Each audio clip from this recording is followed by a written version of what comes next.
um super gás, dar uma tunada em geografia física, né? Resolver os exercícios para chegar no vestibular e arrebentar a cara deles, entendeu? Isso que a gente quer, certo? A cara deles na prova, não os concorrentes. Concorrente também. Alguém ficou sem folha? Todo mundo com folha. Certo? Bom, então, como o nosso objetivo do superintensivo é resolver exercício, então a gente vai fazer que nem a gente sempre faz. Quem vê nas assistências já sabe que resolver exercício é o que nós vamos fazer aqui hoje. Não, hoje a gente vai resolver e revisar coisas tudo junto. Tudo junto, todo mundo junto. Então, se alguém tiver alguma dúvida durante o percurso, mesmo esquema, pode parar, perguntar, fazer algum comentário que seja pertinente, por favor, né? E aí, eu não sei se o Fernando me deu essa aula ou se a gente trocou, mas talvez a aula na semana que vem seja só ele de GLB, então. E daí nos vemos aí na outra semana para finalizar, talvez resolvendo os exercícios do simulado que vai ter, né? Mas, hoje, o que eu trouxe para vocês? Se vocês observarem lá a folha, a gente tem só exercícios da UP. Por quê? Teve o vestibular. Quando foi? Final de semana passada? Sim. Domingo, né? Teve o vestibular domingo. E a UP, querendo ou não, quem organiza as questões tem sido o pessoal da Federal. Então, o estilo das questões é mais ou menos semelhante. Então, a gente vai resolver algumas questões da UP para já ficar aí mais habituado com o estilo e também acabar com as dúvidas infinitas sobre aquela questão que fala sobre Newton em geografia, que eu fiquei perplexa, assim como vocês. Fiquei assim, muito chocada. Mas é interdisciplinaridade, né? Conexões de assuntos. Eu acho que é uma tendência, assim, você conseguir conectar os assuntos além só de entender um pouquinho como funciona cada área do conhecimento. Mas, então, vamos lá, vou começar, tá bom? Beleza? Então tá. Então, a nossa primeira questão ali é de 2017. E aí, eu vou começar, vou lendo e a gente vai resolvendo junto. Então, a primeira questão diz lá: a estrutura sólida da Terra possui uma dinâmica que determina sua permanente modificação. A respeito do assunto, assinale a alternativa. Qual que é a estrutura sólida da Terra? Pedras, certo? Então, a estrutura sólida da Terra é a nossa crosta terrestre e ela apresenta uma dinâmica. Quando se fala de dinâmica, a gente está falando de movimento, de alteração, né? Não é estática. E essa dinâmica permite modificações na crosta da Terra. Então, quer dizer que a crosta da Terra ela é mutável, ela se mexe, ela se movimenta, ela muda. Bem bonitinha. Então, sobre isso, vamos responder, vamos considerar quais as alternativas é a correta. Então, vamos lá. Letra A. A multiplicidade de fisionomias dos ambientes naturais da Terra decorre das diferenças entre superfície terrestre, hidrosfera e atmosfera. E aí? Sim, não? Não? Sim?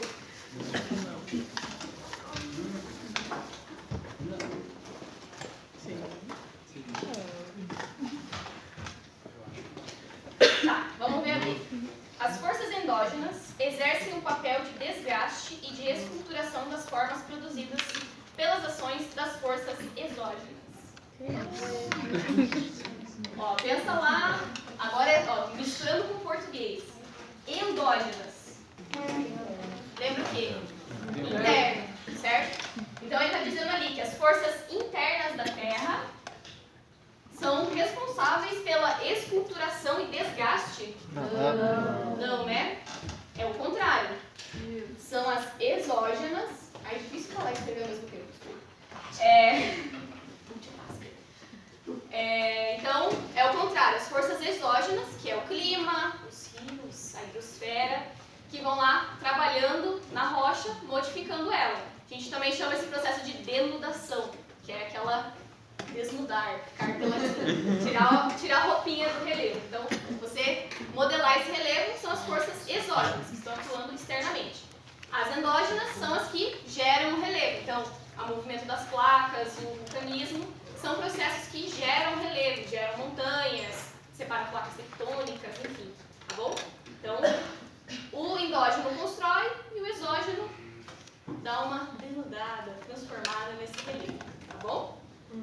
Eu dou uma focada nesses termos engraçadinhos para ver se vocês lembram lá, entendeu? Quando vocês vão fazer a prova, vocês vão lembrar lá da pessoa falando denudação e tal. Quando você vai tomar banho, você se desnuda. Tá, letra C. Desde a origem e ao longo de sua evolução, a superfície terrestre vem sendo alterada permanentemente e com velocidades e intensidades pouco perceptíveis. Não, você percebe bem a alteração, né? As montanhas são exemplo disso, que você percebe esse movimento.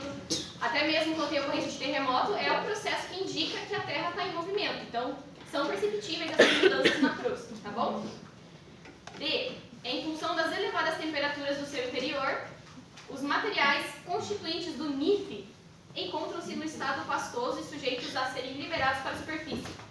Que caramba é NIF? Não sei se parece certo. Parece. Núcleo inferior, tá? Então, núcleo inferior é aquela camada mais do miolinho da Terra, interno. Olha, o menino tá ligado assim.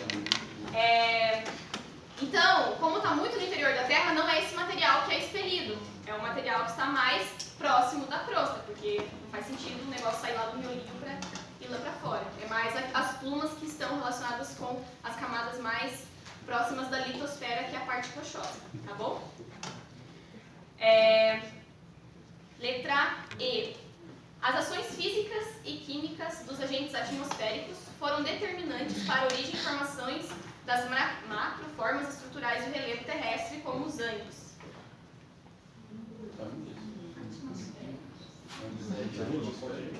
Exatamente. Os Andes são resultantes de um choque de placas. Então, as plaquinhas lá estavam num limite convergente, muito bem. Num limite convergente, ou seja, elas se chocaram, as rochinhas foram amassadas e formaram os Andes, ok? Então, o que é responsável por esses macro-relevos são os fatores endógenos, tá? Movimento de placa, e não a ação das intempéries e do clima, ok? Então, nos deixa com a letra A. Então, fisionomia dos ambientes naturais decorre das diferenças entre a superfície terrestre, hidrosfera e atmosfera. Então, o resultante, que é o igualzinho da matemática, né? O resultado, eu sempre tentando juntar com isso aí para deixar mais interessante. A somatória dos fatores chega no igualzinho lá, que é a resultante do nosso relevo. Então, tudo está atuando junto, vai resultar em alguma coisa, seja numa montanha, seja num depósito sedimentar, numa planície, enfim. Beleza? Então, letra A para a nossa número 1. Ok? Alguma dúvida? Uma coisa que ficou sem entender? Um questionamento? Tá. Então, vamos para a próxima. Vamos aqui a letra A. 2. Essa aqui é de escala. Hoje eu trouxe tudo misturado para trazer aquela confusão, porque na prova não vem linear, assim, vem tudo doido. Então a gente trabalha com a confusão aqui para não conseguir estar acostumado com o pior. Considere as seguintes escalas cartográficas: 1 para 10 mil, 1 para 50 mil e 1 para 1 milhão. A respeito dessas escalas, é correto afirmar que, letra A, o mapa de escala 1 para 1 milhão apresenta maior riqueza de detalhes do que o mapa de escala 1 para 10 mil. Um milzinho, um milhão? Não, né? Por quê?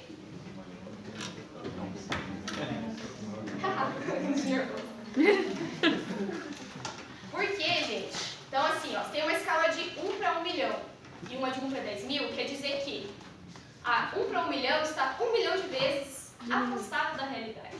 E a de 10 mil está 10 mil vezes afastado da realidade. Qual número é menor? 10 mil. Então, concordam que o 10 mil está mais próximo da realidade do que o 1 milhão? Logo, mais próximo da realidade, mais detalhes. Então, seria o contrário. Então, o de 10 mil apresentaria maior riqueza de detalhes em relação ao de 1 milhão. Tá bom? Dica. Esse 1 milhão é tipo quanto está distante do que eu estou observando? Isso. É quantas vezes você reduziu. Isso. Geralmente, um exemplo de mapa 1 a 1 milhão que é bem comum é o mapa do Brasil. Você usa escala 1 milhão para representar o Brasil. Então, você vê que é um lugar giganômico cabendo numa folha de papel. Então, é uma escala com bem pouco detalhe. Né? B. Regiões metropolitanas de grande densidade populacional são melhor estudadas em mapas de escala 1 para 1 milhão. Não, né?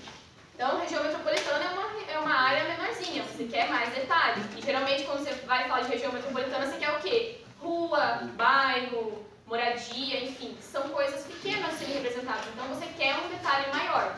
Por isso, 1 para 1 milhão não é uma escala adequada.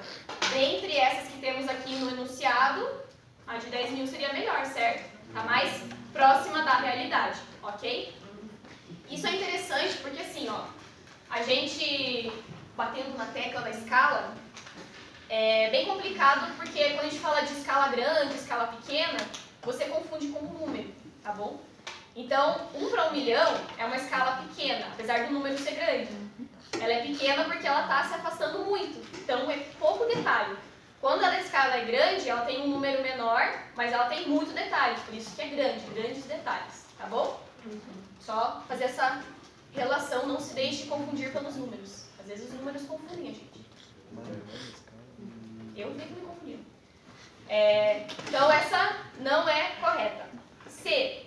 Cartas topográficas empregam escala de 1 para 1 milhão. Alguém lembra aqui o que é as cartas topográficas?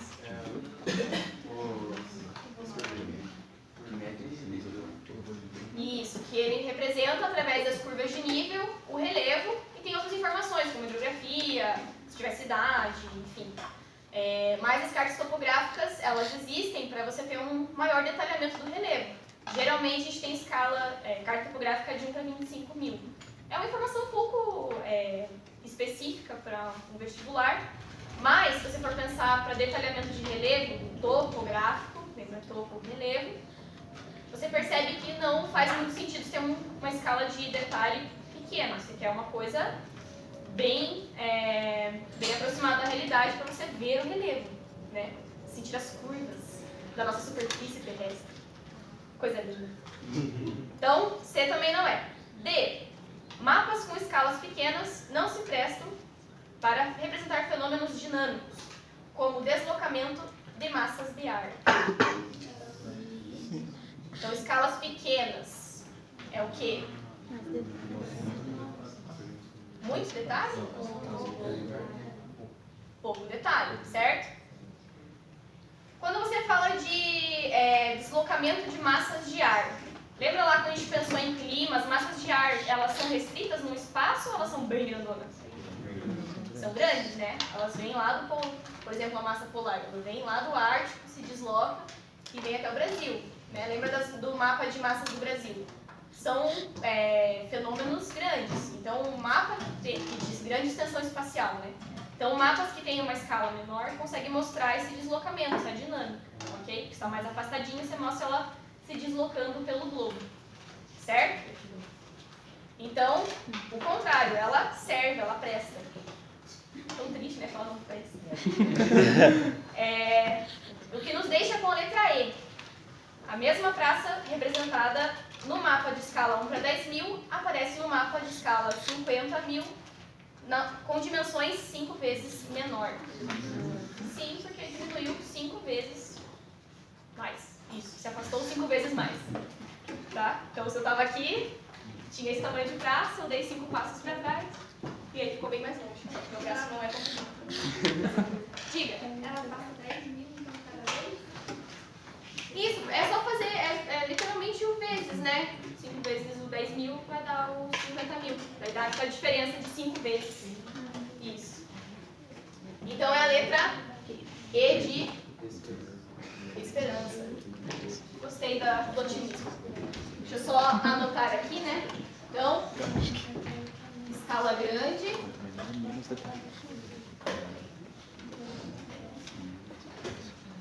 Todo mundo está conseguindo ver a letra lá no fundo? Sim? Beleza.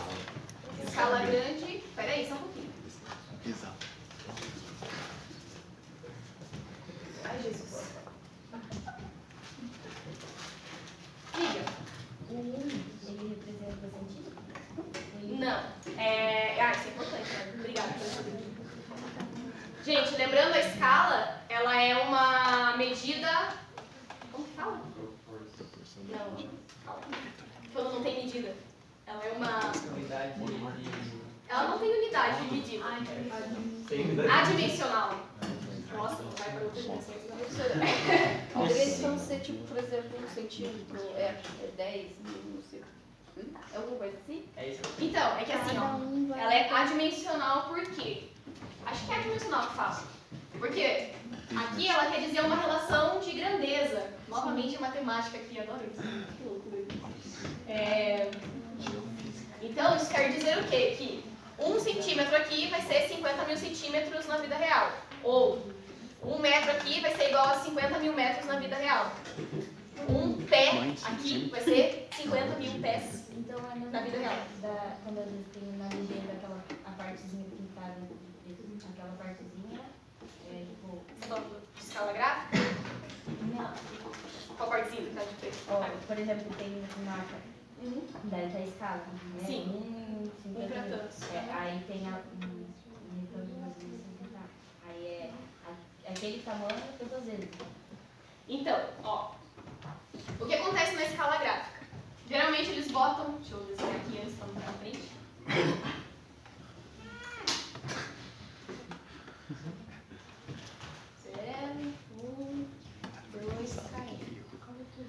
Para que serve a escala gráfica? Para você não ter que fazer a conta da escala. Então, geralmente, às vezes você nem tem essa informação numérica. A escala gráfica vai dizer que esse pedaço aqui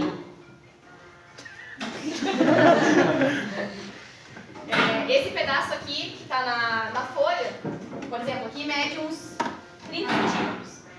Quer dizer que 30 centímetros aqui vão equivaler a 1 quilômetro na vida real. Então, se você pegar e comparar esse pedaço com o pedaço do desenho, você vai saber que essa distância tem 1 quilômetro porque a escala gráfica está te mostrando. Você não precisa necessariamente calcular com os números, usar a fórmula lá da escala, tá bom? Mas é bem importante essa questão de lembrar que ela não tem medida definida. Então, se você usou centímetro aqui, a resposta vai ser em centímetro e depois, se pedir em metros, você tem que transformar. Ou se der em metros e pedir a resposta em centímetros, você tem que transformar. É sempre a mesma unidade de medida, tá bom? E a escala gráfica é sempre isso. Ela mostra no papel quanto, tantos centímetros, um pedacinho do papel, mede na vida real. Então, é 1 quilômetro, enfim, ela já é bem informada aqui, né? Como esse exemplo, porque tem tipo uns 30 centímetros, mas na vida real valeria 1 quilômetro. Ok? Deu para entender? Tá. Deixa eu ver. Então, nossa letra E, né? Deixa eu só escrever aqui escala.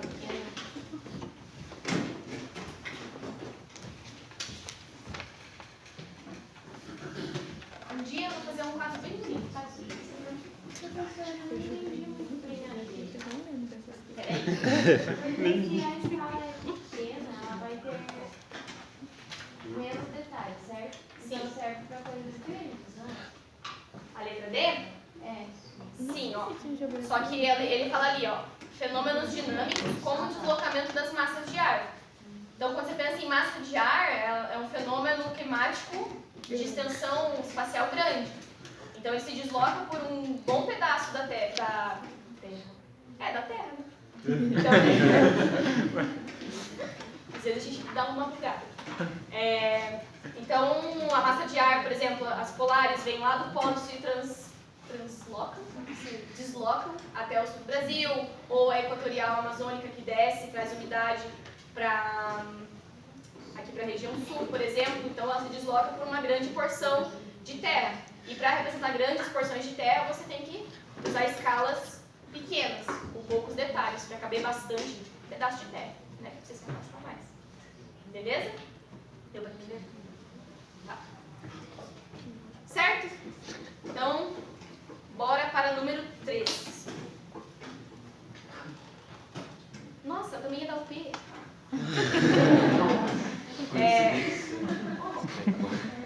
Então, diz lá. A atmosfera é um oceano gasoso que envolve o planeta composto de oxigênio, hidrogênio e inúmeros outros elementos. Tudo constituindo uma massa fluida e permanentemente em movimento. Ela é mantida em volta da Terra pela força gravitacional e, embora sua altitude esteja estimada em 10 km quilômetros, desculpa, 80% de sua massa acumulam-se nos primeiros 5 quilômetros. Então aqui a gente está falando de dinâmica atmosférica e circulação do ar, tá bom? Isso é importante, gente. Acho que você me mandou uma questão tirando dúvida. E às vezes a gente tem que prestar muita atenção sobre o que o enunciado está falando. Porque às vezes a alternativa fala alguma coisa que está meio certa, mas não tem muito a ver com o que o enunciado está pedindo. Então sempre pensar bem no que fala o enunciado. Então aqui você coloca, ó, tá falando de atmosfera e da circulação dos ventos, ok? Então é isso que a gente tem que buscar na resposta, alguma coisa que tem relação com isso. Beleza? A respeito do assunto, assinale a alternativa correta. Letra A. O envoltório gasoso funciona como uma imensa lente convergente, determinante para a passagem direta da energia solar e o consequente aquecimento da superfície da Terra. Graças a Deus não. A gente tipo aquelas formiguinhas queimando. Eu acho. Apesar de que às vezes o sol fica lá castigando, né? Mas não, gente, estudos comprovam já que pela composição da atmosfera a gente não tem a passagem direta dos gases. Dos raios solares. Desculpa. Então a atmosfera, de certa forma, ela bloqueia alguns raios, nem todos chegam à superfície. E isso já é suficiente para essa questão estar errada. E também não funciona como uma lente convergente de raios solares, né? A gente não é assim que funciona. Infelizmente, não sou professor de física, mas a gente poderia estar trabalhando com coisas convergentes. Vou explicar melhor por que não é isso, mas já sabemos que, pelo menos, não são todos os raios que passam pela atmosfera. Inclusive, é uma das preocupações do pessoal quando se fala de buraco na camada de ozônio, sobre essa incidência direta daí, realmente, dos raios sobre a superfície terrestre, o que não é legal, né? Enfim.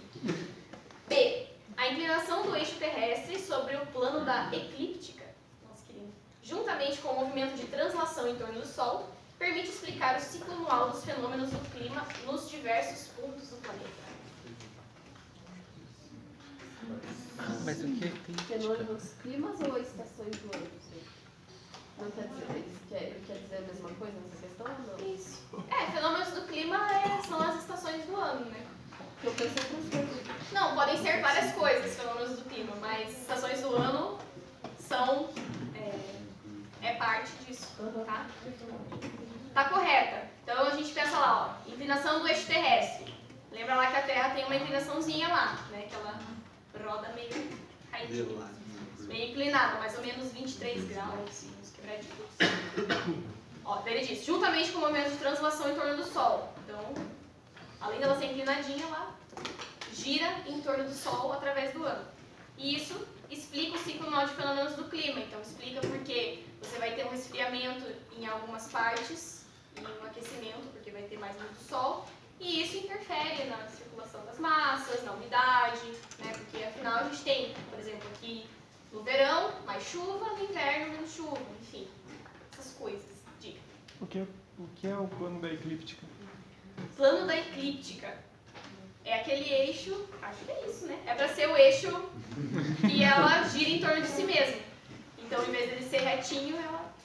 Acho que vai ser isso. Será que é isso? É? Eu posso pesquisar melhor para te garantir na próxima aula, tá? Vamos ver. Plano da eclíptica. Muito chique esse nome. Não. O plano da eclíptica é o plano que a Terra gira em torno do Sol. Essa... Peraí, É o trajeto? Meu Sol... Ai, desculpa, eu posso te enganar. Meu Deus! Não vai processar isso. Tá, o Sol tá aqui. E essa é a Terra, girando em torno do Sol. Esse negócio aqui é o plano da eclíptica. É o trajeto? Então? Isso, é o trajeto, só que ele tá tipo assim, né? Meio inclinadinho. Então, sobre esse plano ela tá inclinadinha. Tá bom? Ela tá certa, mas Então, tem a ver com o assunto, tá? Fala, ó, a atmosfera, fala da circulação do comportamento da atmosfera, fala da força gravitacional, fala do altitude da atmosfera. Só que ela fala assim, ó, permite explicar o ciclo anual dos fenômenos do clima nos diversos pontos do planeta. Essa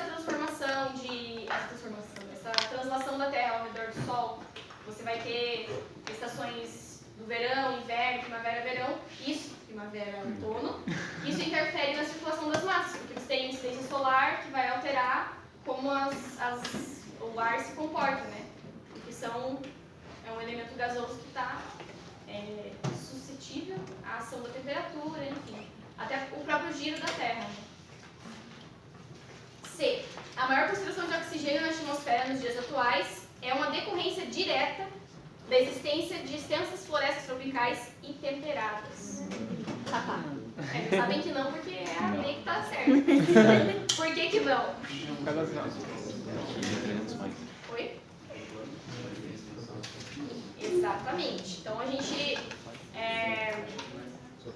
quando a gente fala de produção de oxigênio, disponibilidade de oxigênio, a gente está associando muito mais aos fitoplânctons, que são esses bichinhos. Acho que não sei se são bichinhos ou plantinhas. Bactérias e algas. Que vivem no oceano e produzem esse oxigênio. Até uma questão muito importante que caiu em algum vestibular. Que ele falava que os fitoplânctons estavam morrendo, por isso tinha menos oxigênio na água. E isso era um problema para a fauna local. Caiu mesmo. Que bosta. Oi? Errei, é óbvio. Mas, ó, essa era um exemplo também de enunciado, porque ele falava do impacto humano. E a morte por si só dos fitoplânctons não tem a ver, não é um impacto diretamente humano. Mas a degradação dos oceanos, que consequentemente irá matar os fitoplânctons, aí é uma ação humana que pode ser mitigada para parar com isso, entendeu? Então, não tem a ver. D. Anomalias do comportamento atmosférico, a exemplo de inversões térmicas de fundo de vale, formação de furacões em pleno oceano, assim como os extremos de pluviosidade, são variações do tempo atmosférico causados pela ação antrópica. Não. Se a ação antrópica causasse furacão, gente, meu Deus do céu. Não é. Então, são dinâmicas climáticas naturais. Inversão térmica é, sim, uma intervenção antrópica que ocorre pela poluição. E a questão de extremo de pluviosidade pode ter uma certa interferência do ser humano pelo ciclo hidrológico. Lembra lá que o ser humano, quando ele impermeabiliza o solo, a água volta muito rápido para o ciclo hidrológico e você pode ter essa alteração no ciclo que pode gerar mais chuvas, mas não necessariamente é por isso, tá? Podem ser coisas naturais também, ok? E a força da gravidade é responsável pelo peso da coluna de ar sobre a superfície terrestre. Consequentemente, a pressão atmosférica será tanto maior quanto maior a altitude.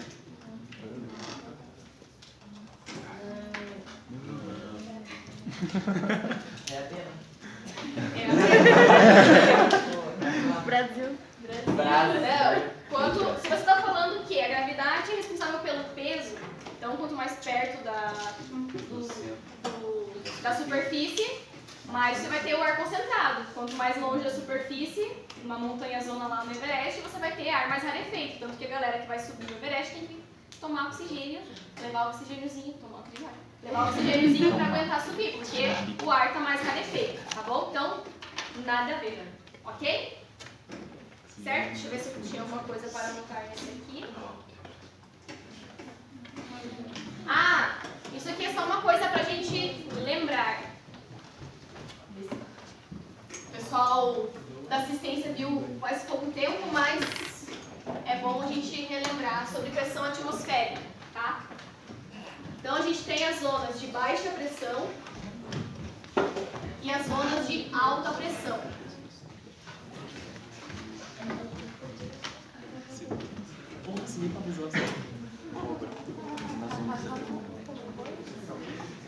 Vamos lá. Atenção aqui. Além da influência da altitude, agora a gente finge que não existe essa questão da gravidade, tá bom? Vamos pensar agora só na pressão atmosférica. O que são zonas de baixa pressão e zonas de alta pressão? Zonas de alta pressão é ar mais frio e mais concentrado, tá? Baixa pressão, ar mais quente e menos concentrado. O que acontece quando você tem um desequilíbrio de concentração de ar? Você tem o deslocamento da porção que está lá apertadinha para a que está mais de boa, certo? Então, da alta pressão, o ar se desloca para baixa pressão, ok? Então, é assim que você tem os movimentos de vento que se movem, ok? Oi? O A é frio, A de alta pressão e B de baixa pressão. Acho que ficou meio. Então, aqui as faixinhas estão saindo do ar porque ele está dispersando o ar, ok? E junto com o ar, você tem os poluentes, a umidade, tudo que está ali compondo o ar. Então, ele vai expulsar tudo isso. Vai tender a expulsar isso. O B não. O baixa pressão vai tender a concentrar isso. Então, zonas de baixa pressão concentram umidade, vão concentrar mais os poluentes e, enfim, tudo que tiver envolvidinho no ar, tá bom? Então, vamos pensar nesse deslocamento da alta pressão para baixa pressão, ok? Então, só para a gente lembrar disso quando falar de pressão atmosférica. Pressão das massas de ar. Número 4. Em agosto de 2017, as primeiras floradas de ipês compunham um particular contraste com o céu azul nos raros dias de sol do inverno curitibano. Em setembro, um mês após, acácias e ipês revelavam suas flores para deleite dos moradores de Manaus. Às vezes os caras ficam poéticos, né? Oi? Exatamente, aí você já mistura geografia com literatura e tudo mais. É bonitinho. Mas está falando o quê? Da florada das espécies que tem um pouco a ver com as estações, certo? Então lá, considerando-se as especificidades da sucessão das estações do ano no Brasil, assinar a alternativa correta. Letra A.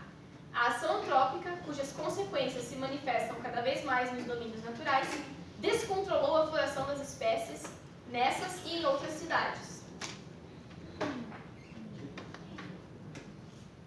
Não sei. O que é a Acho ação? que pode ser, mas eu não sei. Ação antrópica é atividade humana, tudo que a influência humana nas coisas, no ambiente. Então, ó, quando a gente pensar, o que é interessante pensar aqui? Ele está falando que a ação antrópica descontrolou a floração das espécies. A ação antrópica em si não altera o comportamento da planta, entendeu? É mais uma alteração no ambiente que pode gerar alguma tensão climática, alguma coisa, que pode influenciar as plantas, mas não necessariamente, não é a ação antrópica direta que vai lá e a plantinha cai, meu Deus, voltou mais tarde. Então não tem muita relação com isso, ok? É mais uma dinâmica de temperatura, de estação do ano, enfim. B. Num contexto de aceleração dos tempos e de encurtamento... Ai, desculpa, tô lendo... Desculpa, tô lendo a B da B.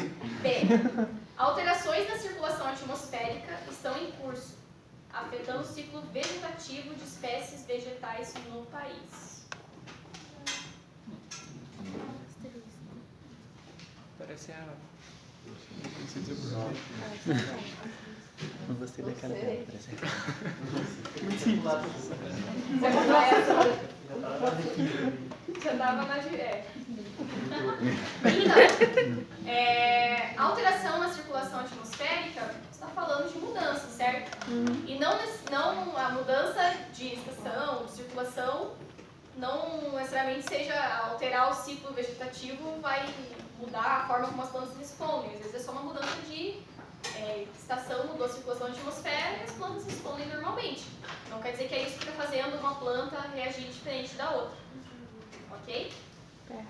C. O aumento da área urbana e o consequente surgimento do clima urbano caracterizado pela ilha de calor antecipa a floração nessas cidades. Talvez. Então, só que olha lá no enunciado. Ó, primeiras floradas em agosto e depois, em setembro, acates e ipês. Você não tá retardando? Não tá dando uma diferença entre as duas?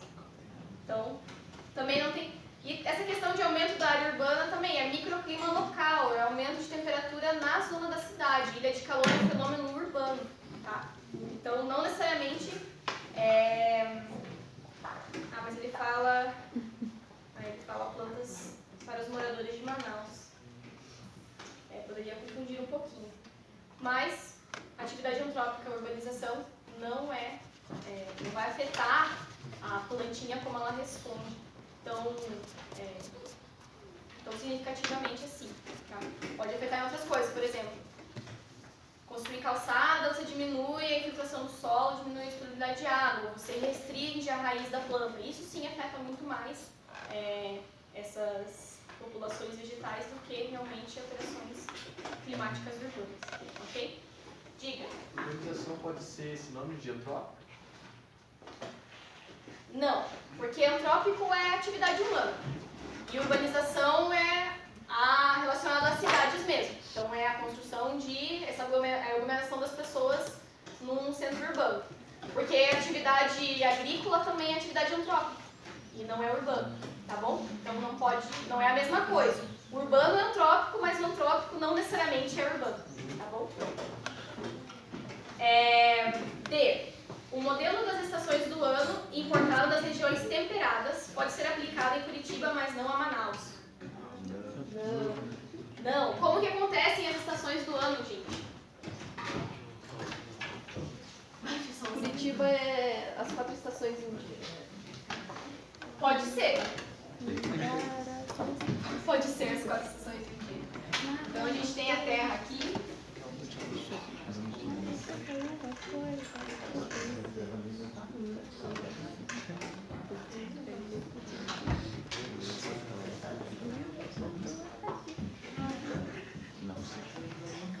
As estações do ano, como acontece? Temos lá a nossa Terra, que é inclinadinha assim, ela é meio deitadinha, e isso influi como os raios solares vão bater na superfície dela, certo?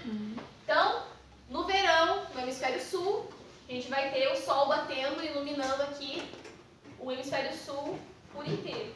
Já no norte você vai iluminar uma porção menor, porque essa porção aqui já vai estar mais viradinha do contrário, não vai ser tão bem iluminada pelo sol, ok?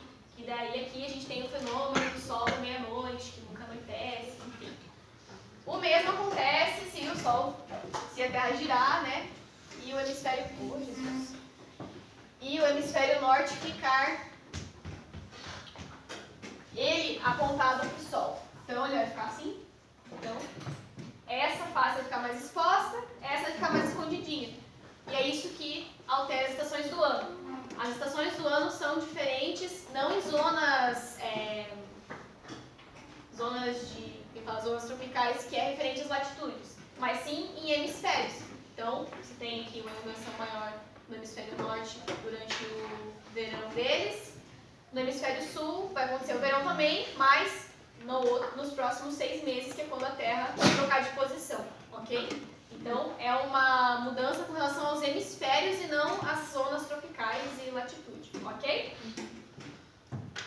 Então, não tem a ver com isso de zona temperada, enfim. Letra E. Os ritmos da natureza não obedecem os marcos temporais e espaciais seguidos pela sociedade humana. Por quê, gente? Então a gente tem lá, a gente é acostumado, já escutou na música da Sandy Júnior, que outono é sempre igual, as folhas caem no Natal. Ou a primavera, enfim. Mas as plantas não sabem o que é, quando que vai ser. Não, agora é dia 21 de setembro, agora eu posso botar flores para florir. Ela não sabe isso, ela fica lá marcando no calendário, fazendo um xizinho, esperando o dia. As plantas, elas seguem um ritmo natural. Então, nós humanos fomos lá, organizamos o calendário, organizamos as estações, mas elas não necessariamente representam a natureza como quando acontece. Fora que as espécies têm ritmos diferentes, então algumas floreiam antes, outras depois, ou vai ter essa alternância, por isso que não segue o ritmo que os humanos determinaram. Diga. Então as plantas elas seguem tipo a temperatura do clima? Não só a temperatura, depende muito de outros fatores, que aí acho que uma biologia cairia melhor. Mas depende da fase reprodutiva da planta, depende se ela é árvore, se ela... Acho que depende muito disso, sabe?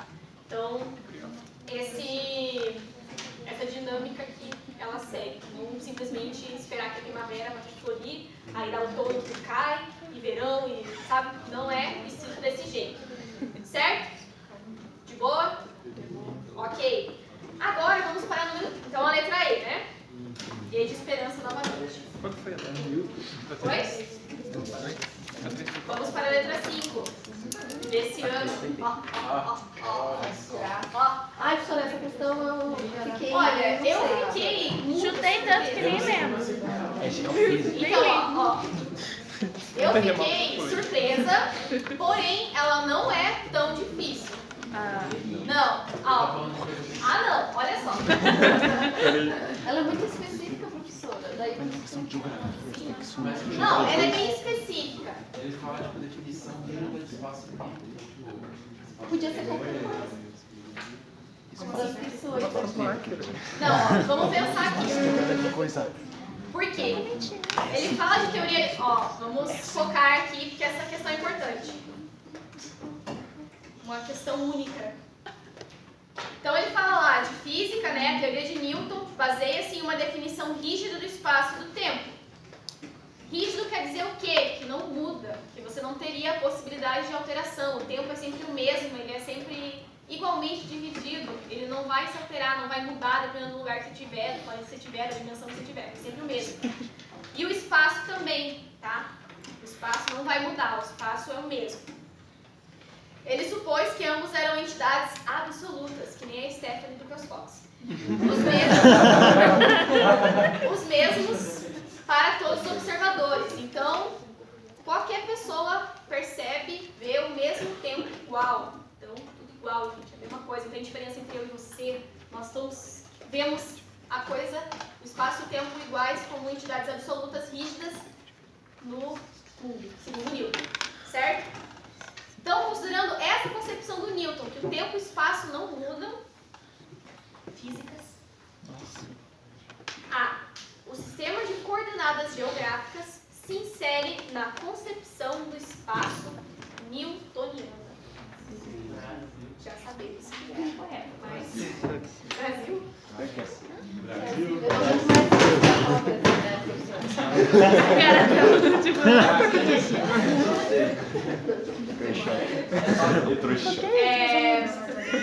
Tá. Não entendi, mas vamos prosseguir. Fraca. Por quê? O sistema de coordenadas geográficas não existe naturalmente. A gente inventou o sistema de coordenadas geográficas para o homem poder se localizar no globo, certo? Então lembra lá que tem os valores de latitude e os valores de longitude.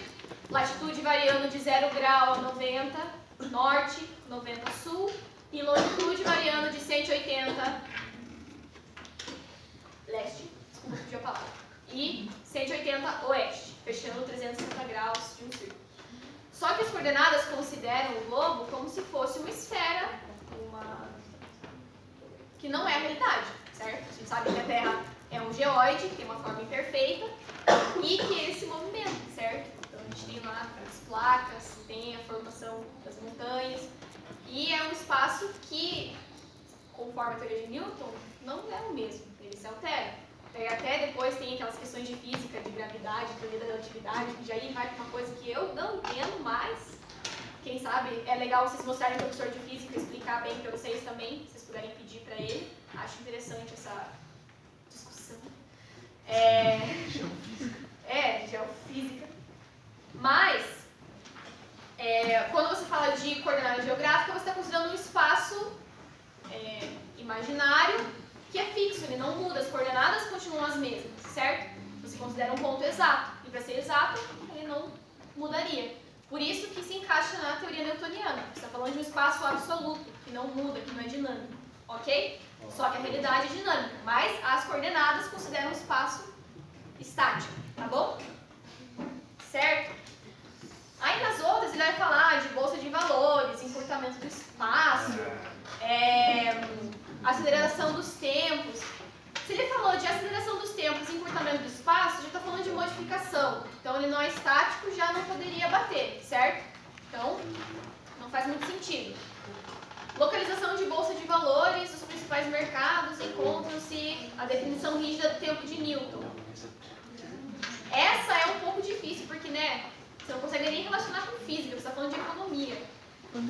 Mas, você considera que o mercado econômico está constantemente mudando, e aí transações o tempo inteiro, ninguém dorme, não sei o quê, então acho que não encaixaria nessa relação de espaço rígido.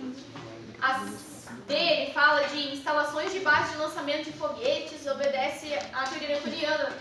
Não, porque a gente já viu que há avanços na física, né? O pessoal lá do Einstein, o pessoal do Einstein, né? Já provou que a física obedece a outros fenômenos aí que não é a teoria newtoniana, que se acreditasse a teoria newtoniana poderia dar PT lá na hora da navezinha chegar no planetinha lá e dar errado.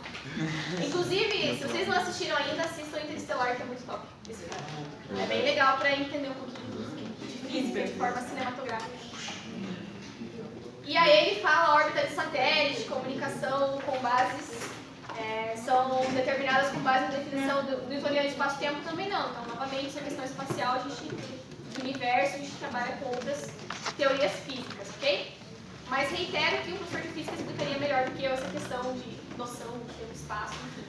Mas deu para entender por que as coordenadas são rígidas e elas não mudam, tá bom? Elas continuam as mesmas. É uma medida imaginária para dividir o globo e a galera se encontrar quando está perdido. Então é a nossa letra A de amor novamente. 6. Agora sobre terremotos. Aqui a gente vai de teoria de Newton para terremoto, um negócio muito louco. De 2019.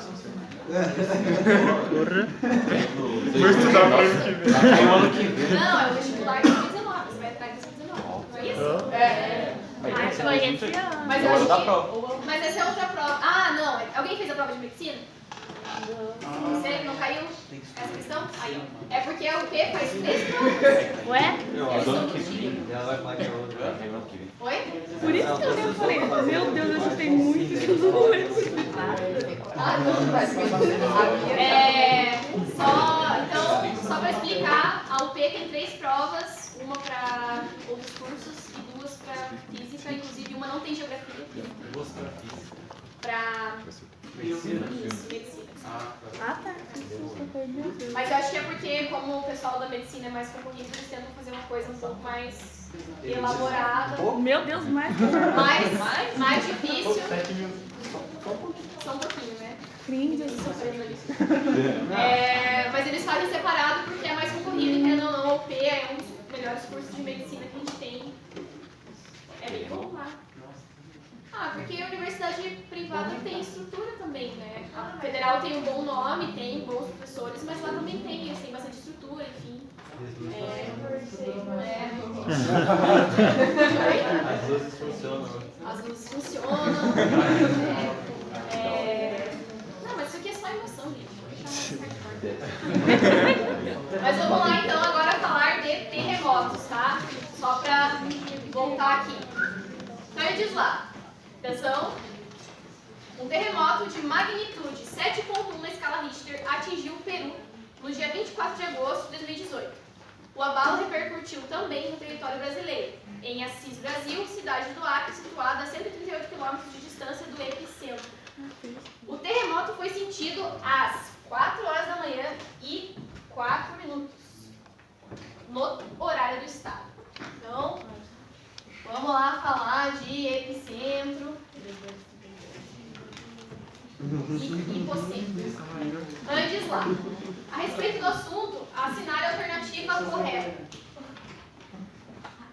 Houve tumulto nas cidades peruanas, pois era grande o movimento de pessoas na saída de seus locais de trabalho. Primeiro que por essa informação que ele deu, você não pode afirmar, e se você pensar que o terremoto foi sentido pessoal do Peru estava trabalhando. Muita gente, né?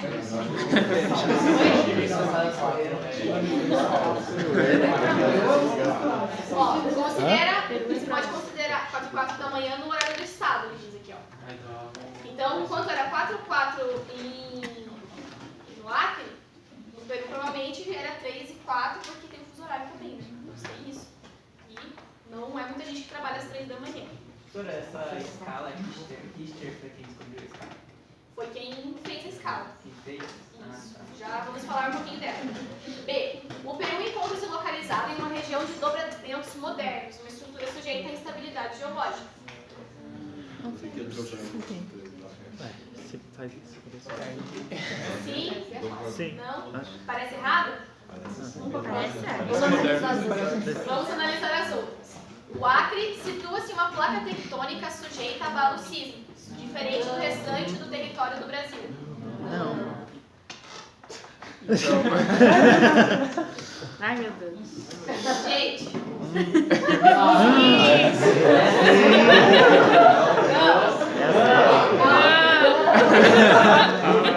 O Acre situa-se na mesma placa que o Brasil. Essa é o Brasil, certo?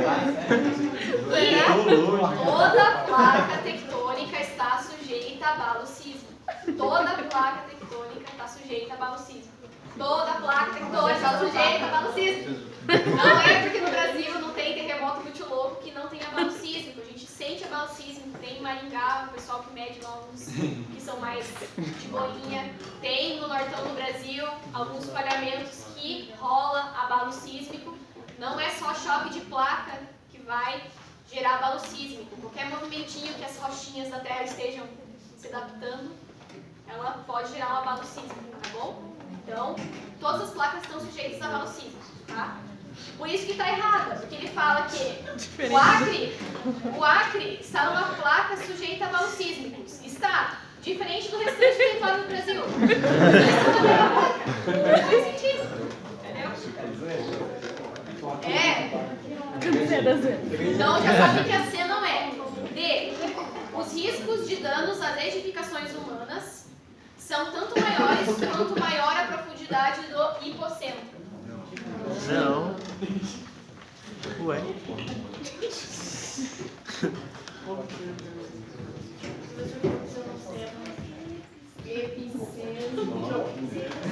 Hipocentro é onde está tendo o abalo sísmico efetivamente, onde houve a movimentação. Epicentro é a área diretamente na superfície, em cima do hipocentro, que vai sentir essas ondas, ok? Então, quanto mais longe está esse hipocentro, mais vai tomar distância para as ondas chegarem na superfície, certo? Então, quanto mais longe, provavelmente menos você vai sentir esse efeito, tá bom? Tem aquele exercício que dá para fazer, se quiserem eu posso... Qual? Aquela dinâmica. Ah, é, faz. Mas para tem que mais. Desconheço. Agora vocês vão saber, eu preciso de... Cadê a Vitória? Aqui, ó. Não, ela já foi, tadinha. Você depois pega pessoas novas. Tem isso aí. Você, vem.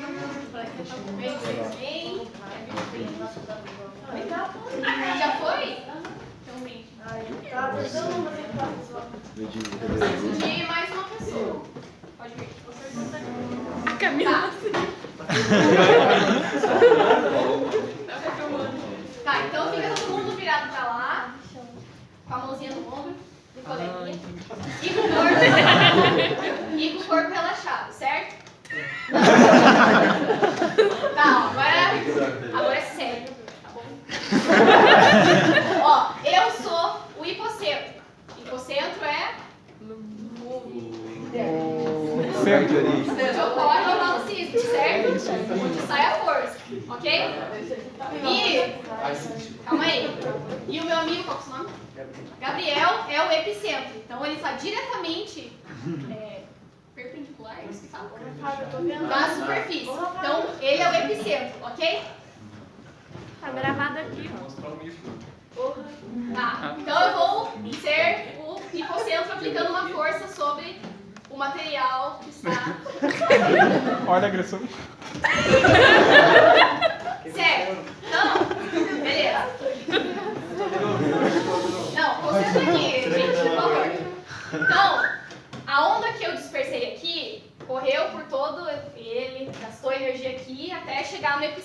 certo? Aham. Então, o hipocentro estava longe nesse momento, certo? Agora pode sentar você, pode sentar você também. Fica só o epicentro.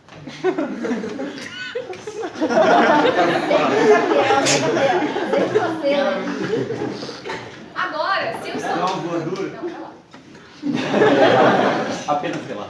Agora, se eu estou mais perto, se o hipocentro está mais perto da superfície, Cuidado! você percebe que o epicentro sente mais forte a intensidade da força? Então, pode sentar. Obrigada.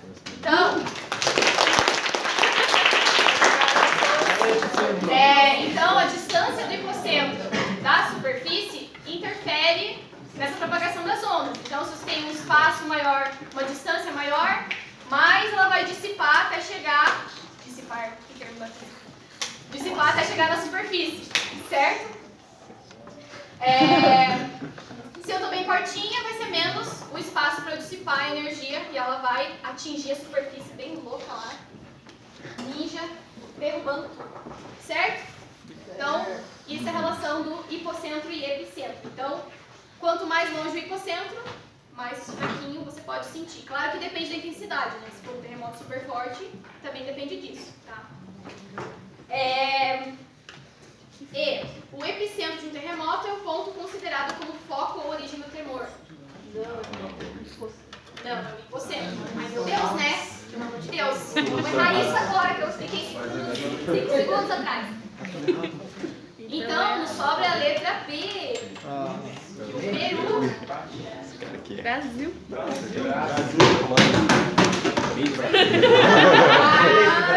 entendi. Faltou Ué, acho que não. Não é B de Brasil? B de bravo.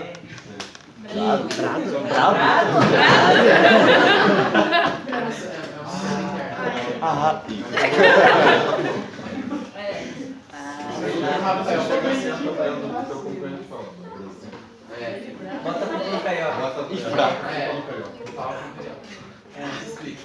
Fraco pra ele falando pra ele. Eu tô tipo a Nazaré Tedesco. Olha, Mas é certo que eu tô mais ou menos. ela vai ficar bem assim na prova. Chega fraco. Fala pra ele. É concorrente? O concorrente é você. Só ele, mas ele Chegando de surpresa. Uma metodologia de... Abalar É pra abalar a pessoa. Aí você vai atrás da prova, o cara tá sabendo. Aí você for, caçar, meu Deus, que isso? Brasil, segunda vez, o cara, putz, cara, ele vai, então ele tá acertando. Aí o cara fica nervoso. Oi? Mesmo que você erre.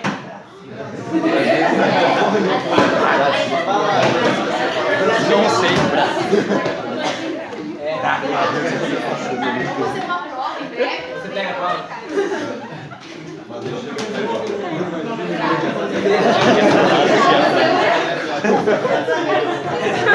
Tá bom. Já entendi, mas vamos lá continuar. Achei uma tática bem interessante. Mas vamos para uma próxima que também caiu na UP. Essa eu não gostei tanto dela. Também não. Essa eu acertei.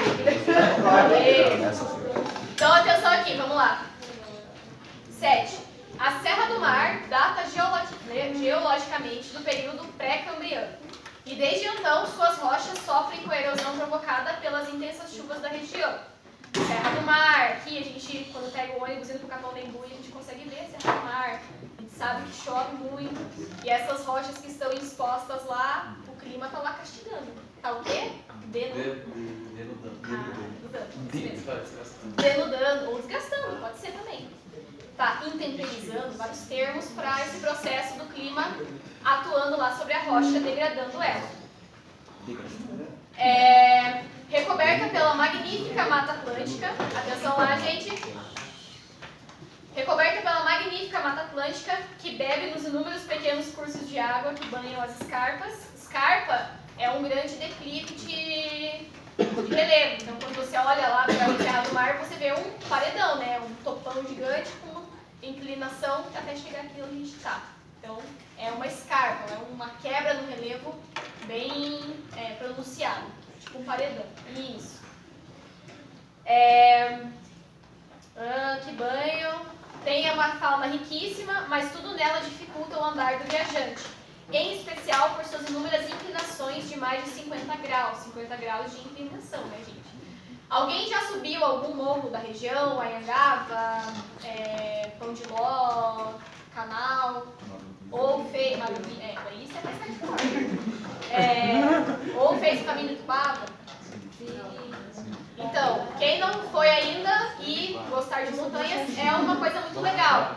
Mas aqui exemplifica bem o andar do viajante. Então, quando você está subindo essa serra, é um lugar inclinado. Então, não tem escadinha natural para você subir. Você vai lá castigando, segurando nas árvores. É ruim do que andar num lugar plano, certo? Então, dificulta realmente o andar do viajante. Ok? Então, lá, a respeito desse assunto, considere as seguintes alternativas. 1. Além de representar um obstáculo para o andar do viajante, a acentuada declividade dos terrenos, associada ao clima úmido da região. Por que o clima úmido da região? Por que o clima é úmido lá? Por causa das nuvens que não consegue. Fica presa ali. Eu não sei se aquela chuva. Orogênica, exatamente. Então, a gente tem uma barreira no relevo. As montanhas são como se fossem grandes paredes para a circulação do ar. Então, tá lá a nuvenzinha vindo com a umidade, encontra uma barreira. Ela não consegue passar, certo? Então, ela vai acumular aqui nessa barreira, vai concentrar, e quando ela concentra as gotículas de água, e ela vai precipitar, certo? Quando essa nuvem precipitar, ela vai ficando mais leve, e daí ela consegue subir e superar a montanha, tá bom? E essa chuva que se origina esse encontro da umidade com a montanha é chuva orográfica ou orogenética, né, que tem origem por causa do paredão, tá bom? Por isso que é úmido. E também porque a Serra do Mar está próxima do mar, certo? Faz sentido. Já como diz o próprio nome. Então, clima úmido da região torna o domínio morfoclimático, ao qual a Serra do Mar pertence, sujeito aos mais fortes processos de erosão e de movimentos coletivos de solos de todo o território brasileiro. Sim. Então, não é difícil de ver nos noticiários, notícia do Rio de Janeiro, que é deslizamento aqui. É bem comum quando você desce a serra para ir para a praia aqui no Paraná, você vê as cicatrizes de deslizamento de terra. Por quê? Quando a gente tem uma montanha, é declivoso, certo? O solo ali não se aprofunda muito por causa da gravidade. Então é um solo mais raso. Aí você soma isso com grande pluviosidade. Choveu um monte, vai saturar o solo de água. Por mais que tenha vegetação, uma hora esse solo satura, porque ele é fininho, então é fácil de saturar. Com aquele solo virando uma sopinha gostosa ali, tudo cheio de água, bem molenguinha. A vegetação pesou, ou uma casa, enfim, pesou, aquilo vira escorregador, vai abaixo, certo?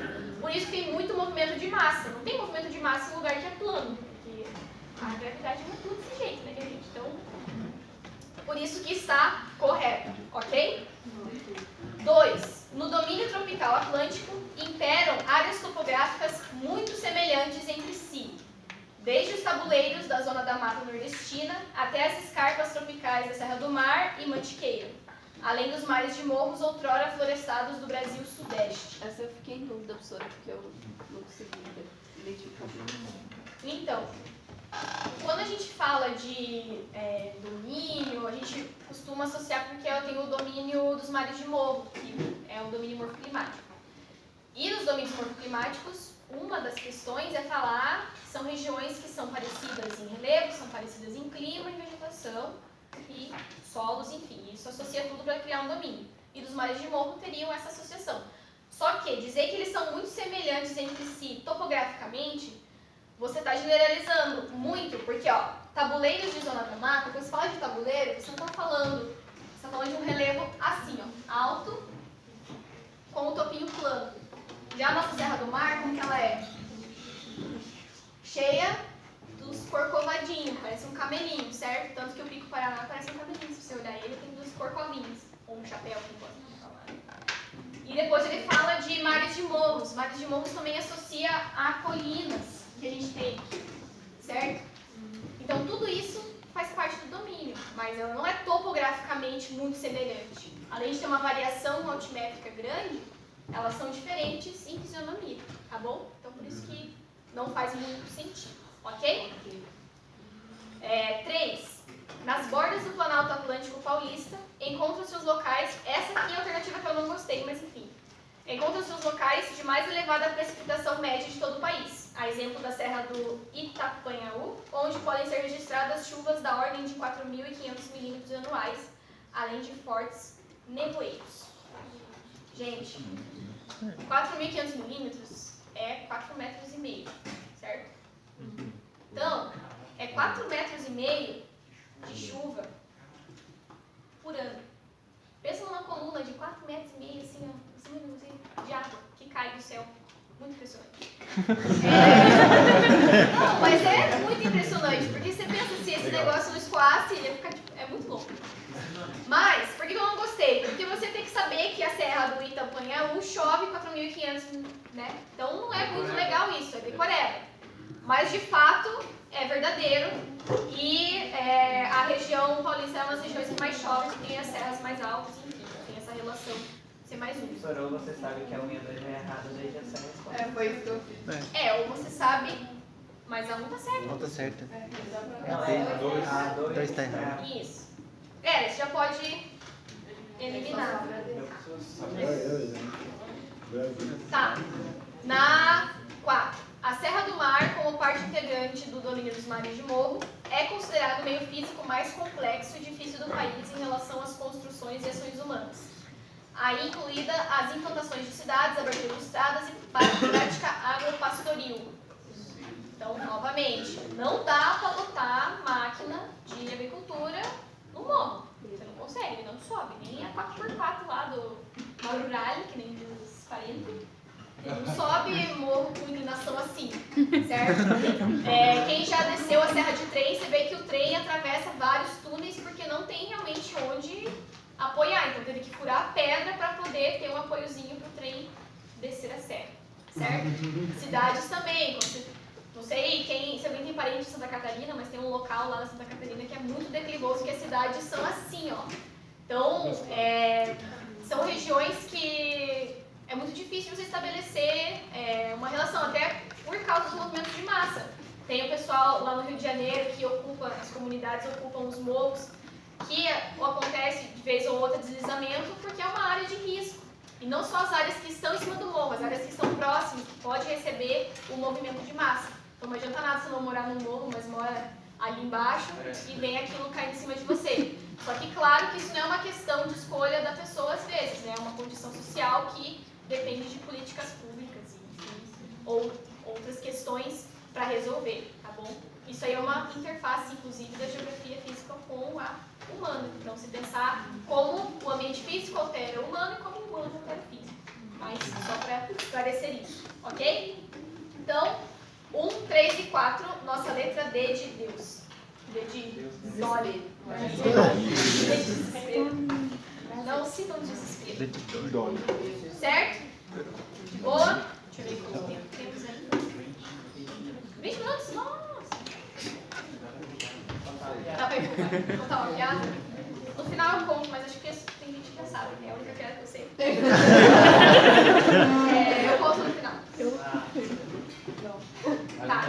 No ano de 2010, conta aí eu. No ano de 2010, sismos atingiram o Chile e o Haiti. Então lá tem uma tabelinha com o país, dados, magnitude do terremoto e mortes. Esqueci de falar da escala Richter, que eu falei que ia falar, esqueci. Não, é aqui que ele fala a escala Richter, que eu vou falar agora. Esquece. Então, olhando ali a nossa tabelinha, a gente vê que no Chile teve um terremoto de 8,8 e morreram 723 pessoas. Já no Haiti teve um terremoto de uma magnitude menor, mas morreu 316 mil pessoas. Bem mais. Então lá, a respeito do assunto, considere as seguintes afirmativas. O Chile e Haiti encontram-se sobre a mesma placa tectônica e são afetados pelo cinturão de fogo do Pacífico. A intensidade foi diferente? A intensidade foi diferente? Não parece. Sim, então Primeiro que o Haiti não fica no Oceano Pacífico, ele fica no Oceano Atlântico. O Haiti pertence às placas caribenhas e o Chile está em contato com a placa de Nazca, mas faz parte da placa sul-americana. E o Círculo de Fogo do Pacífico é essa região em torno do Oceano Pacífico que você tem uma atividade sísmica maior. Então, Japão, Indonésia, Chile, onde tem os Andes, é toda uma região de atividade tectônica mais forte. Tem até aquele filme do Pacific Rim lá, que surge os kaiju, de outra dimensão, pela falha, não sei o que lá. É bem legal, porque os caras inventam uma piração de um fenômeno geológico que é interessante. Então, o Círculo do Pacífico é essa zona de maior atividade tectônica, por isso que é Círculo de Fogo, porque tá lá pegando fogo. Tá? Que é uma região mais ativa, que tem esses dobramentos, enfim, choque de placas, etc. Mas como o Haiti fica a sul de Cuba ali, fica no Oceano Atlântico, não pertence a este fenômeno, a este local do Círculo de Fogo, nem a mesma placa tectônica, né? 2. A devastação causada não depende apenas da magnitude dos sismos, mas sim do planejamento e das condições socioeconômicas das áreas afetadas.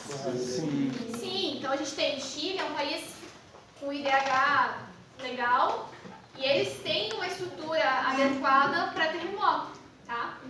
Então os prédios, meu professor foi fazer um pós-doutorado lá no Chile, e dele falou que ele estava no prédio, e aí de repente começou a se tremer tudo, ele se abaixou assim, foi na janela, e a galera estava andando de cachorrinho, assim, tipo, como se nada estivesse acontecendo. Então as pessoas têm uma estrutura, têm sinais de alarme, que nem é no Japão, por exemplo, é difícil você ver muitas mortes, porque as pessoas já estão acostumadas, tem uma engenharia para isso, enfim. Já países mais pobres, que têm essa questão socioeconômica, como o Haiti, você tem essa dificuldade de lidar com essas questões e por isso pode matar mais gente, né? Não tem sinal de alerta, enfim, pega todo mundo de surpresa. Até o atendimento médico às vezes não chega. Então a 2 está ok. 3. A magnitude de um sismo pode ser medida na escala Richter, usada para quantificar o nível de energia liberado por um terremoto. Sim. Uma coisa curiosa sobre a escala Richter é que ela é logarítmica, então é sempre vezes 10. Então a escala 2 é 10 vezes pior que a 1 e a 3 10 vezes pior que a 2, então da 1 para 10 é uma coisa muito nervosa. Então, quando você fala de escala 9, escala 8, escala Richter, você está pensando num terremoto muito do mal que não deixa quase nenhum prédio em pé, porque é muito violenta a força. Já uma escala 1, 2 já está uma coisa mais tranquilinha, que você sente um tremorzinho, às vezes ele sente, mas só para você ter essa noção de grandeza, como ela funciona. Tá bom? Então, nossa letra D de Deus. Deus novamente. Brasil.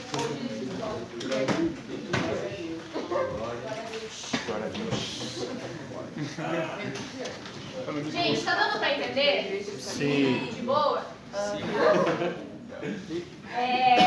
uma questão do tema. Acho uma boa fazer uma questão do OP, vou fazer agora. Que eficiente. Pode ser de 2015?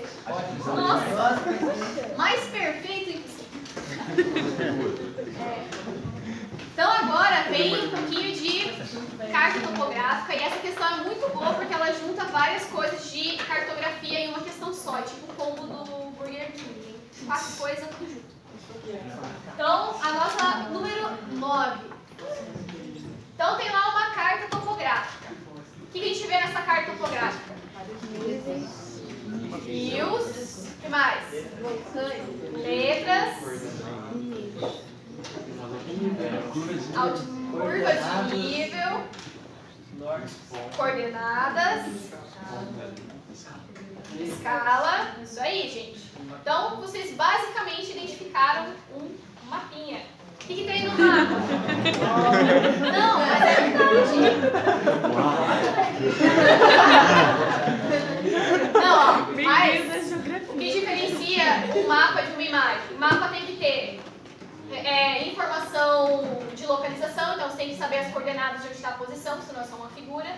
Tem que ter norte, tem que ter escala, tá bom? Esses são elementos de mapa. Se não tem um desses fatores, não é mapa. Então, por isso que eu falei que vocês estão identificando um mapa. Agora vamos lá. Analisando isso, a gente tem lá o ponto A, B e C, distribuídos ali na nossa carta. Lembra lá que eu falei que cartas topográficas é geralmente 1 para 25 mil? Ó, nossa escalinha lá tem 1 para 25 mil. Vamos provar. Então lá, sendo a distância no papel entre os pontos A e C de 7 centímetros, a distância real da superfície entre esses dois pontos será de 1.750 metros. Qual que é a fórmula da escala? Desenho, desão, exão. Ok. Então ele falou lá, distância entre A e C é 7 centímetros. A distância entre A e C é a distância real ou a distância no papel? Qual? Papel, né? A distância entre o ponto A e C tem 7 centímetros. Ele diz lá, ó, a distância no papel, olha só. Então, 7 centímetros. E ele pergunta qual que é a distância real na superfície, certo? Então, o desão a gente não sabe. Que é igual a escala. Qual que é a escala? Então, é 1 para 25 mil centímetros. Porque aqui está em centímetros, certo? Então, fazendo a nossa regra de 3, fica desão 1 igual a 7 vezes 25 mil. Opa, isso. Centímetros. Como que dá essa multiplicação aí? 175 mil.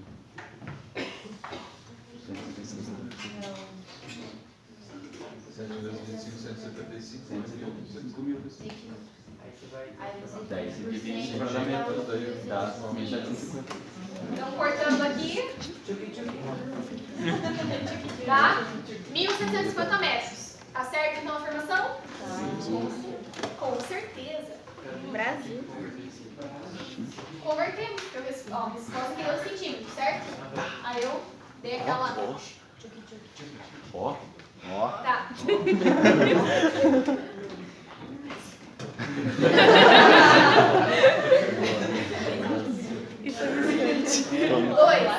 Vai lá.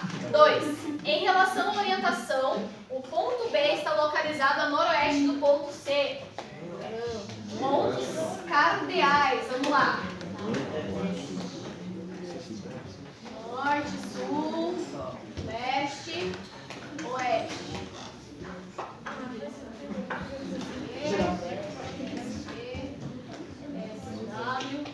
Como tá em inglês?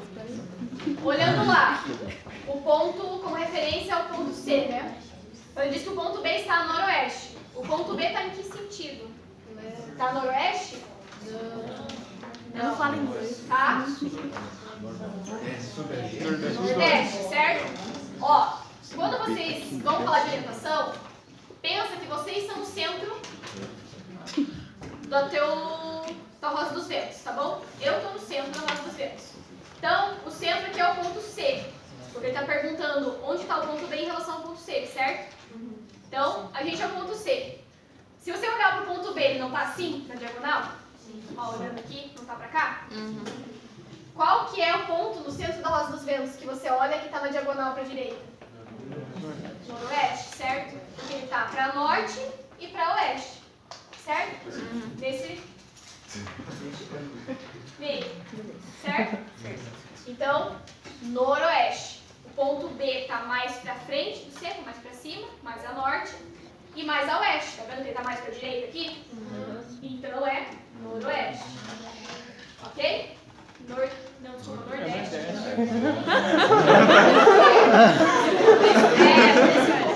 Nordeste. Estou olhando aqui. Leste. Ai, meu Deus, esquece. Não fingem que eu não falei nada disso, vamos começar do zero.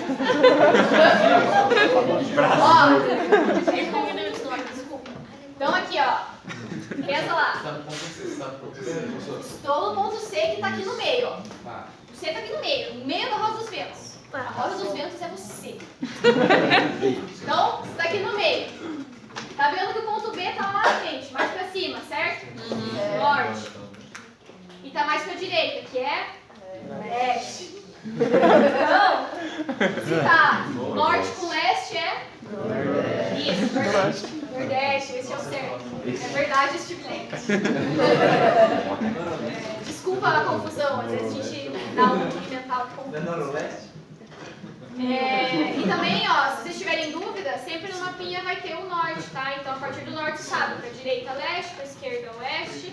Isso, direita, isso. Sul pra baixo. Daí você vai fazendo os pontos cardeais, tá bom?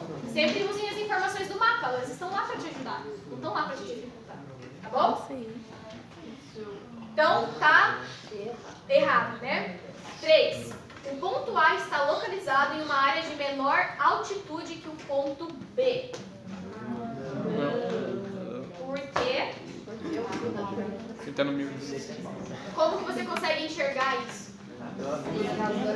Pelas curvas de nível, né? Então você vê lá que o B está bem próximo do rio. O rio corre no topo do morro? Não, ele corre no fundo do vale, certo? E o A, você vê que ele está lá no topinho, certo? Se você até olhar do ladinho do A ali, ó, tem um riozinho nascendo, tá bom? Então o rio corre da parte mais alta para mais baixa.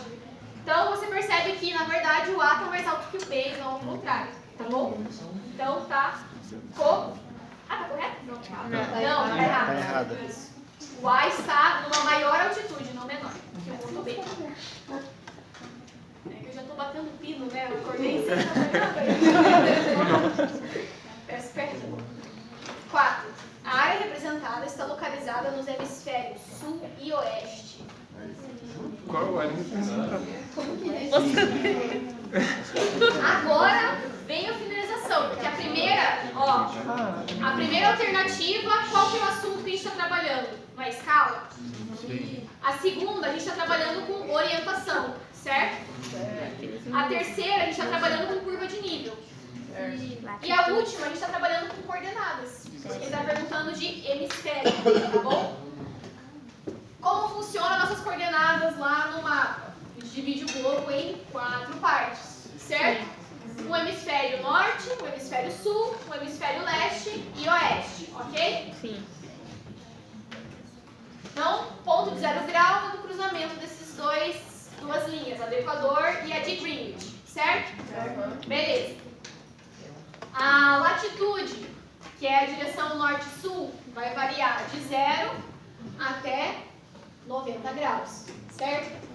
E para baixo também é 90 graus. Só que como que eu vou representar isso no número? Esse lindo sinal. Matemáticas. Exatamente. Donald Cruz. Aí, o mesmo acontece para o hemisfério leste e oeste. Então, para cá, como a Terra é considerada como uma esfera, seriam 360 graus de longitude, ok? Então, para cá, vai até 180 no positivo. Positivo? E aqui vai até 180, mas como é no outro lado, a gente põe um menos, ok?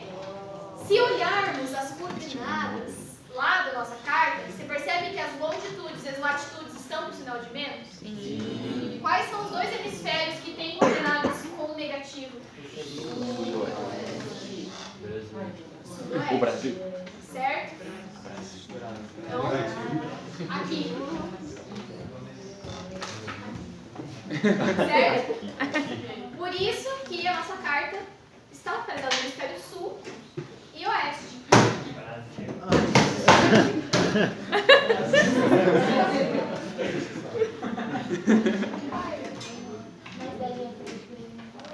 Daria por eliminação também. Tem essa técnica milenar da eliminação. Não, fica lá e a ver.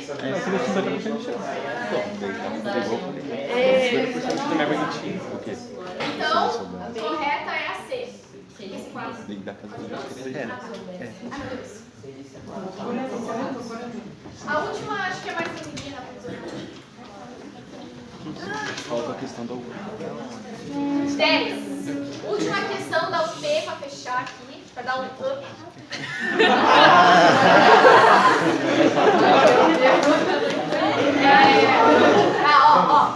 Vamos terminar que eu quero contar piada ruim. Ai, a gente já tirou.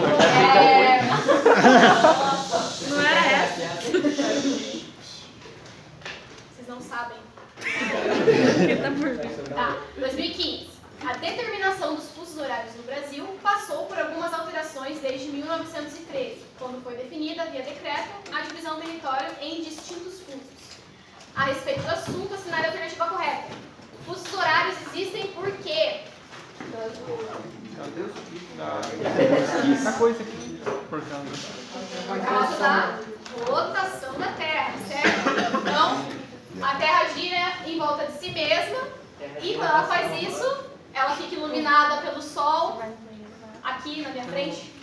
Eu sou iluminada pelo Sol e atrás não está, certo? Quando eu virar, vai trocar, certo? Então, essa rotação faz a passagem daquele fenômeno bem famoso, dias e noites. E como não é dia aí no globo inteiro, a gente precisa dos fusos horários para ter essa transformação aí, para poder calcular quando você viaja, enfim. Ele diz lá, o horário oficial do Brasil, é o fuso da cidade de Brasília, o qual está a 2 horas a menos do horário de Greenwich. Isso é importante vocês saberem. O horário de Brasília é 3 horas atrasado com relação ao de Greenwich, tá bom? Não 2, é 3, tá bom? Fuso mais 3, tá? Lembrando que o fuso 0 é aqui, de Greenwich, pra cá você diminui horas, você adianta, e pra cá você soma, você atrasa, tá bom? Então, mais pra leste, você diminui horas, e mais pra oeste, você soma, ok? Beleza. Na próxima aula eu trago mais questões de fuso pra gente calcular os fusos que vai dar aí, nozinho. Então não tá certo, tá no fuso mais 3, não no mais 2. Isso é importante saber. Fuso mais 3, horário de Brasília, não vamos esquecer. B. Atualmente o território brasileiro está dividido em 3 fusos horários, sendo que o último fuso está 4 horas a menos do horário de Greenwich. Não. O Brasil tem 4 fusos horários atualmente, tá bom? Voltou a ter 4 fusos. C. O território brasileiro atualmente está dividido em 4 fusos horários, sendo que o 4º fuso está a 5 horas a menos do horário de Greenwich. Então, temos lá o horário de Brasília, que é o mais 3. O mais 2 pega algumas ilhas do Brasil, daí tem o mais 4. E daí tem o mais 5 que pega o Acre. Tá bom? Então, é 5 horas atrasado com relação a Greenwich. Tá bom? Tá certo. Então mas vamos ver as outras para terminar. Até 2008, mesmo a última alteração da divisão do território em distintos fusos, o estado do Acre e parte da Amazônia. Peraí, gente. Saco. Obrigado. O estado do Acre e parte do Amazonas estavam 4 horas a menos do horário de Greenwich. Então ele fala lá, última alteração dos distintos fusos, o Amazonas estava 4 horas a menos. Menos? Mais, né? Estava atrasado, não adiantava. Atualmente, tanto na região norte quanto no centro-oeste, estão inseridas em 2 distintos fusos horários, respectivamente de 3 e 4 horas a menos que o horário de Greenwich. Não, região centro-oeste obedece o fuso 3 e região norte divide 4 e 5 lá no final, tá bom? Tá bom. Então é isso, gente, por hoje. Vocês criaram expectativa. Antes de tudo, então, próxima aula a gente continua com exercícios. Se puderem, pelo menos resolver 1, 2 exercícios de geografia, por favor. Não é o foco, eu sei que a gente tenta mais na química, na física, mas geografia não é difícil e vamos lá, né? Dá pra arrasar na gel. A piada é o seguinte. Não é uma piada, é uma charadinha. Qual a diferença entre o peru e o esquimó? Você não lembra? A diferença é que o esquimó faz iglu e o peru faz iglu.